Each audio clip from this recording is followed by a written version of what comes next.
നിയമസഭയിലേക്ക് നടന്ന മൂന്നാമത്തെ തെരഞ്ഞെടുപ്പിന്റെ ഫലം ഒട്ടേറെ അപൂർവതകളാണ് സൃഷ്ടിച്ചത്. ആർക്കും ഭൂരിപക്ഷമില്ല എന്നതായിരുന്നു ഏറ്റവും വലിയ പ്രത്യേകത.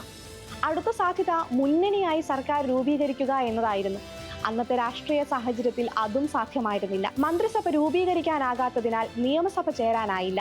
ഇത് മറ്റൊരു അപൂർവതയായി. മാർച്ച് 17 നിയമസഭ രൂപീകരിച്ചെങ്കിലും തെരഞ്ഞെടുപ്പ് കഴിഞ്ഞ് 3 ആഴ്ച കാത്ത ശേഷം 24 പിരിച്ചുവിട്ടു. അംഗങ്ങളുടെ സത്യപ്രതിജ്ഞ പോലും നടന്നില്ല. ഇതോടെ കേരളം വീണ്ടും രാഷ്ട്രപതി ഭരണത്തിലായി. 1967 മാർച്ച് 6 വരെ 32 മാസക്കാലം രാഷ്ട്രപതി ഭരണം തുടർന്നു. കേരള രാഷ്ട്രീയത്തിലെ ഏറെ ശ്രദ്ധേയമായ തെരഞ്ഞെടുപ്പായിരുന്നു 1965 ഇടത് വലത് ചേരികളിൽ പിളർപ്പുണ്ടാകുകയും 2 പുതിയ രാഷ്ട്രീയ പാർട്ടികൾ രൂപീകരിക്കപ്പെടുകയും ചെയ്തതിനു ശേഷമുള്ള തെരഞ്ഞെടുപ്പായിരുന്നു അത്. പുതിയ കക്ഷികൾക്ക് മാത്രമല്ല, പിളർന്നു പോന്ന മാതൃകക്ഷികൾക്കും നിലനിൽപ്പിന്റെ മത്സരം. കമ്മ്യൂണിസ്റ്റ് പാർട്ടിയുടെയും കോൺഗ്രസിന്റെയും പിളർപ്പിന് ശേഷമാണ് 1965 മാർച്ച് 3, 4 തീയതികളിലായി കേരളത്തിൽ തെരഞ്ഞെടുപ്പ് വരുന്നത്. തെരഞ്ഞെടുപ്പിന് മുൻപ് തന്നെ റാം മനോഹർ ലോഹിയുടെ കീഴിലെ സോഷ്യലിസ്റ്റ് പാർട്ടിയും പ്രജാ സോഷ്യലിസ്റ്റ് പാർട്ടിയും ചേർന്ന് സംയുക്ത സോഷ്യലിസ്റ്റ് പാർട്ടി എന്ന SSP രൂപവൽക്കരിച്ചു. രാജ്യരക്ഷാ നിയമപ്രകാരം EMS ഒഴിച്ച് CPIM-ന്റെ നേതാക്കൾ മിക്കവാറും ജയിലിലായിരുന്നു. CPI ആകട്ടെ RSPയുമായും സഖ്യമുണ്ടാക്കി. കേവലം 4 മണ്ഡലങ്ങളിൽ മാത്രമാണ് നേരിട്ടുള്ള മത്സരം നടന്നത്. 32 ത്രികോണ മത്സരവും 50 ചതുഷ്കോണ മത്സരങ്ങളും 33 പഞ്ചകോണ മത്സരവും നടന്നു. പോളിംഗ് 75.12%.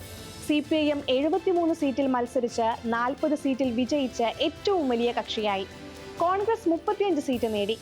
SSP 13ഉം മുസ്ലിം ലീഗ് 6ഉം കേരള കോൺഗ്രസ് 20 സീറ്റുമാണ് നേടിയത്. CPIM നിർത്തിയ 73 സ്ഥാനാർത്ഥികളിൽ ജയിച്ച 40 പേരിൽ 29 പേരും ജയിലിൽ നിന്നാണ് തെരഞ്ഞെടുപ്പിനെ നേരിട്ടത്.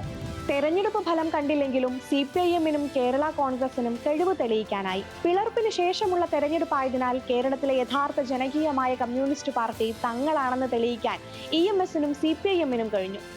SSP-യിൽ ഒരു വിഭാഗം കോൺഗ്രസ്, ലീഗ്, കേരള കോൺഗ്രസ് കക്ഷികൾ ചേർന്ന് കൂട്ടുമന്ത്രിസഭ രൂപീകരിക്കാൻ ശ്രമം തുടങ്ങി.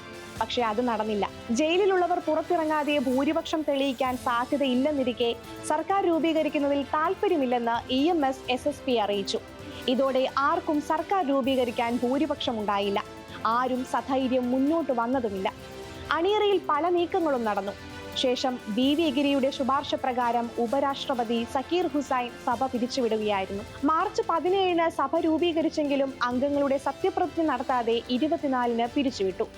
രാഷ്ട്രപതി ഭരണം ഏർപ്പെടുത്തി.